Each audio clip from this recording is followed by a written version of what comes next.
አያችሁ አይደለ? النبي الأمي معناه الذي لا يقرأ ولا يكتب የማይጽፍ የማያነብ ነብይ ብሎ ገልጿቸዋል። ማን የማይጽፍ የማያነበው መጽሐፍ ቅዱስ ላይ ይመጣልን እሱን አንዴ الذي يؤمن بالله وكلماته በአላህና በቃሉ የሚያምን የሆነ ብሎ ተናገራቸው። ወተቢዑሁ ለዓለኩም ተህተዱን አለ። መጨረሻ ላይ አምላክ አላህ ምን አለ? ሰዎች ሆይ ቀናን ጎዳና ትመሩ ዘንድ እርሱን ሙሐመድን ተከተሉት እያለ ይናገራል። የማይጽፍ የማያነብ ተብሎ ተገልጿል ይላል። በማን ነው የተገለጸ? ኢሳያስ 29:12 ላይ አንድ ላሳያችሁ። በደንብ ተከታተሉኝ። መጽሐፍን ላሳያችሁ። ማንበብንና መጽሐፍን የማይችል ብሎ ገልጿቸዋል። በሌሎች ቦታ ላይ በሱረቱል አዕራፍ ላይ ሌላ ቦታ ላይ አላህ ሱብሓነሁ ወተዓላ ይናገራል። እሺ ትንቢተ ኢሳያስ ምዕራፍ 29 ቁጥር 12 ደግሞ መጽሐፉን ማንበብ ለማያውቀው ይህን አንብብ ብለው በሰጡት ጊዜ መርሱ ማንበብ አላውቅም ይላቸዋል አለ። አንደኛ ይህ አካል መጽሐፍን ማንበብ እንደማያውቅ ተገልጿል። ይህን አንብብ ተብሎ ይሰጠዋል ቃሉ። ያ ማለት ኢቅራ ይባላል፣ አንብብ ይባላል። ከዚያስ ምን ብሎ ይመልሳል? እርሱ እኔ ማንበብ አላውቅም ብሎ ይመልሳል አለ።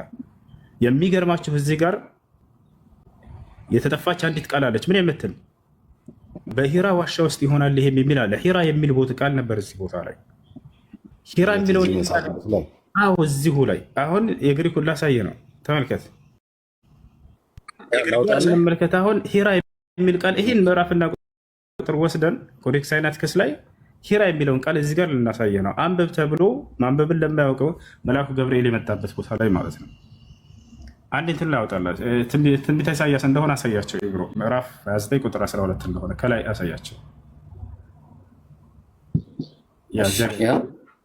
ትንቢተ ኢሳያስ 29:12 ይታያቸዋል አይደለ? እሱ ጋር እናገኛለን። እቺ አንዴ ልንገረው። እዚህ ጋር ኤፕሲሎን እዚህ ጋር ኽዚ ትባላለች እቺ ቃል ኤፕሲሎን አለች። ከዛ አዮታ አለ፣ ሮ አለ።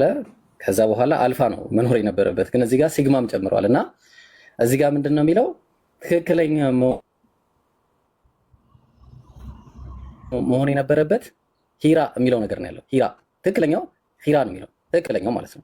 ግን እነሱ አንደኛ በኮዴክስ ሳይናቲከስ ዘመን ላይ ኢፕሲሎን እንደዚህ በስሞል ሌተር አጣበው ነው ያስገቧት። ጭራሽ አጣበው ማለት ነው። አጣበው ሌላ ቦታ ላሳይ፣ አንዴ ላሳይ። ተመልከት፣ ሌላ ቦታ ላይ ሲጻፍ ኢፕሲሎን እንዴት እንደሚጻፍ ተመልከት። ኢፕሲሎን እንደዚህ ትልቅ ሆኖ ነው የሚጻፈው። አየህ፣ እንደዚህ ትልቅ ሆኖ ነው የሚጻፈው። እንደዚህ እዚህ ጋር ስትመጣ ግን እንዴት ነው የሚጻፈው? ይሄ አሁን የቱ ነው? ይሄኛው እንደውም የሚሰጠው በዋሻ ውስጥ መሆኑ ነው። በሂራ በተባለ ዋሻ ውስጥ ነው የሚሰጠው። ሳይናቲከስ ነው፣ ኮዴክስ ሳይናቲከስ ኮዴክስ። ተግባባን? አዎ፣ ግልጽ ነው። ውሱ ቀጥል። መርሐባ። እና እዚህ ጋር ምን ይላል መሰለህ? ደግሞ መጽሐፉን ለማንበብ ለማያውቀው ይላል። መጽሐፍን ማንበብ እንደማያውቅ ቀድሞ የተናገረለት ነቢይ በቀደምት ነቢያቶች ላይ ማንበብና መጽሐፍ እንደማትችል ተናግሬልሃለሁ ብሎ ቃል በቃል አላህ በቁርአን ላይ ይናገራል። ስሙን አልጠቀሰውም አይደለ? ግን የቱ ጋር? እዚህ ጋር የነቢዩ የሙሐመድን ስም አልጠቀሰውም። እዚህ ጋር እዚህ ቦታ ላይ ምን መሰለህ የምታደርገው? አሁን ለምሳሌ ለኢየሱስ ክርስቶስ ብለው የተነገሩ ትንቢቶች ይኖራሉ አይደል? ብሉይ ኪዳን ላይ ስሙ ሳይጠቀስ፣ እነዚያን ግን በኢየሱስ ላይ ተፈጽመዋል ወይ የሚለውን ታይና አዲስ ኪዳን ላይ በእርሱ ላይ እንደተፈጸመ ከዚያ ማስረጃ ትይዛላችሁ። አሁን እዚህ ጋር ስንመጣ ጊዜ እነዚህ መለኮታዊ ቃል ለነቢዩ ሙሐመድ ሲገለጥ ይህ በዚህ ሁኔታ ነው የተገለጠላቸው። የመጀመሪያው ግልጠተ መለኮት በዚህ ሁኔታ ነበር። ደግሞ መጽሐፉን ማንበብ ለማያውቅ ይላል። የእርሳቸው ማንነትን የሚገልጽ ነው። ማንበብ እንደማያውቁ በቁርአንም በሐዲስም ላይ ተገለጸ። ይህን አንብብ ብለው በሰጡት ጊዜ ይላል ቅዱስ ገብርኤል መጥቶ በሂራ ዋሻ ውስጥ ባናገራቸው ጊዜ ነቢዩ ሙሐመድን ሰለላሁ ዐለይሂ ወሰለም አንብብ የሚል ቃል ነው የመጀመሪያ ቃል የሰጣቸው። አንብብ በተባለ ጊዜ ምን ብሎ ይመልሳል ብሎናል? እኔ ማንበብ አላውቅም ይላቸዋል ይላል አይደል? አዎ ነቢዩ ሙሐመድ ገብርኤል መጥቶ ሲያናገራቸው አንብብ ሲላቸው እኔ ማንበብ አላውቅም ብለውታል። ገብቶሃል አይደል? ያም የሆነው የት ነው ስንል ሂራ ዋሻ ውስጥ ይላል ሐዲሱ ላይ ነብዩ ሰለላሁ ዐለይሂ ወሰለም ቡኻሪ ላይ የተቀመጠው ማለት ነው። አሁንም ይሄ እዚህ ቦታ ላይ ኮዴስ ሳይናቲከስ ላይ ገብተህ ስታየው ይሄ ሂራ ዋሻ ውስጥ እንደሆነ ያስቀምጥልሃል። በመጀመሪያ ጥንቱ የመጀመሪያ የተጻፈው መጽሐፍ ቅዱስ ላይ እዛ ጋር ታገኛለህ። ዘ ኦልደስት ኮምፕሊት ማኑስክሪፕት ኦፍ ዘ ባይብል ብለን እንጻፍ እስኪና እንመልከተው። እንግሊዝኛ ታባል ይመስለኛል አይደለ? እንመልከተው። እሺ ያው እና እዚህ ጋር ንግባ። ኮዴስ ሳይናቲከስ ይታያል። ኮዴስ አሁን እዚህ ጋር ይህን ወደ አማርኛ እንቀይረው። እዚሁ ጋር እያለ የትም ሳንሄድ ወደ አማርኛ እየቀየርን ሁሉንም እንመለከታለን። ሂራ ዋሻ እስከሚለው ድረስ እንሄዳለን። ሂራ ዋሻ እስከሚለው ድረስ እንሄዳለን። እሺ ያው እና እዚህ ጋር እሺ ኮዴስ ሳይናቲከስ ይላል። ትንሽ እናንብበው። ኮዴስ ሳይናቲከስ በዓለም ላይ ካሉት በጣም ጠቃሚ መጽሐፍ ቅዱስ አንዱ ነው። ከ1600 ዓመታት በፊት በደንብ በእጅ የተጻፈው ይህ የእጅ ጽሑፍ የግሪክኛ የክርስቲያን መጽሐፍ ቅዱስ ይዟል። በጣም ጥንታዊ የሆነውን የአዲስ ኪዳን ቅጂ ጨምሮ ይዟል እያለ ይናገራል። እዚህ ቦታ ላይ አሁን እዚህ ቦታ ላይ እዚች እንግባና የቀደሙን ምዕራፍና ቁጥር እናስቀምጣለን። ኢሳይያስ 29:12 ላይ እሺ፣ እዚህ እንግባ። ያውና እዚህ ጋር ጀነሲስ ይላል። ኢሳይያስ ላይ እንገባለን። እኛ ወደታች እናወርደው። ያው ኢሳይያስ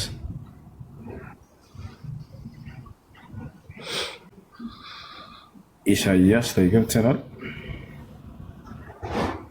ኢሳይያስ ያውና ኢሳይያስ እዚህ ምዕራፍና ቁጥር እናስቀምጥ 29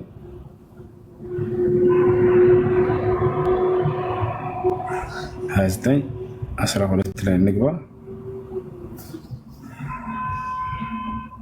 ኢሳይያስ 29:12 አንድ ነች። 12 አርጋት። ያው 12 መልካም። ኢሳይያስ 29:12 አሁን እዚህ ጋር ቁጥር ስንት ላይ ይታያል? 12 ያን 12 እዚህ ጋር እቺ ቃል ነች።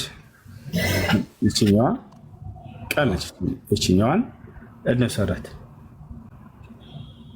አክሰም ትታይበት። እሷ ማለት ነው። እሷን መስረትና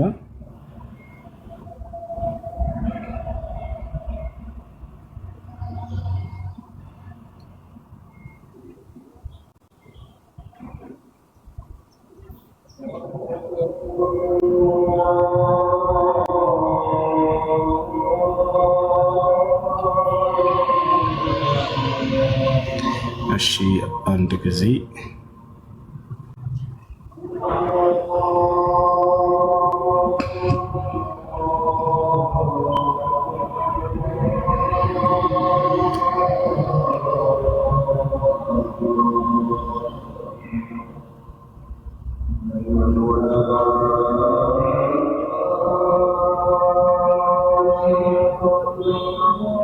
እሺ ምናልባት እዚህ ጋር ግሪክኛ ስለሆነች እዚህ ግሪክ ጋር ያውና ግሪክ አድርገን ቃሉን እዚህ ጋር እናስቀምጠው። ወደ አማርኛ ይቀየርልናል። ያቺ ቃል እዚህ ጋር ወደ አማርኛ ስትቀይራት ሄራ ትላለች። ይሄን ቃል እስኪ ዝም ብለን እዚህ እናስቀምጠውና ከላይ እናስቀምጠው። ምን ብለው እንደሚሰጠን እንመልከት። ትታያለች አይደለ? እዚጋ ሰርች እናድርጋት። ተመልከቱ። ምን መጣ ጀማ? እዚጋ ያው እና እስኪ ዊኪፒዲያ ላይ እንመልከተው። ይሄን ወደ አማርኛ እስኪ እንቀይረው። ሂራ ይላል በአረበኛው ራሱ ማለት ያቺ ቃል ራሷ ያውና ከመካ በስተሰሜን ጥቂት ኪሎ ሜትሮች ላይ ይርቃል። ሳዑዲ አረቢያ ውስጥ የሂራ ዋሻ ነው ይላል። ያ ግሪከኛው ነው እዚህ ጋር ያስቀመጠው። ያ ነው ምን ይላል? እግዚአብሔር በመልአኩ ጅብሪል ወይንም ጅብሪል ያ በበኩል ለመጀመሪያ ጊዜ ለሙሐመድ ራሱን የገለጠበት ቦታ እንደሆነ ያምናሉ። ያ ሰላም ራሱን የገለጸበት ጅብሪል ለነቢ ሙሐመድ ራሱን የገለጸበት ቦታ አምላክ በመልአኩ ገብርኤል በኩል ለመጀመሪያ ጊዜ ራሱን የገለጠበት ስፍራ እያለ አስቀምጦታል። ያች ነው የግሪክ ቋንቋ ቃል እዚህ ጋር ስታስቀምጠው ማለት ነው። እና እዚህ ቦታ ነው ነቢ መሐመድ ሰለላሁ ዐለይሂ ወሰለም ግልጠተ መለኮት የመጣላቸው እዚህ ዋሻ ውስጥ ሳሉ ነው። ራሱ ዋሻው ነው እንጥቶታል። እና ይሄን ይመስላል። እና እዚህ ጋር ስለዚህ የተቀነሰችው ቃል ምንድነች? ወደዚህ ስንመጣ ጊዜ ደግሞ መጽሐፉን ማንበብ ለማያውቀው ይህን አንብብ ብለው በሰጡት ጊዜ እርሱም ማንበብ አላውቅም ይላቸዋል። በሂራ ዋሻ ውስጥ ነበር የሚለው። ሂራ የምትለዋ ከዚህ ያጠፏት ለምንድን ነው? ዛሬ ሂራ የምትለዋ እዚህ ብትቀመጥ ኖሮ አለቀ። ህዝቡ ነው የሚሰልበው። በሂራ ዋሻ ውስጥ ግልጠተ መለኮት መጥተውለት ገብርኤል አንብብ ብሎት እኔ ማንበብ አላውቅም ብሎ የተናገረው ማን ነው? ይሄ ትንቢት በእርሳቸው ላይ መፈጸሙን ሐዲስ ላይ ያለው ወይ ከተባለ አዎ ሐዲስ ላይ ቁጭ ብሏል። የሚገርምህ ገብርኤል መጥቶ ደርሳቸው የመጀመሪያ ያናገራቸው አንብብ የሚል ቃል ነበር፣ ኢቅራ የሚል ነው።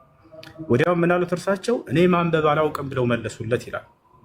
ከዚያም የአምላክን ቃል በእርሳቸው ላይ በተከታታይ ማውረድ ጀመረ እና ይሄ ነው። እሺ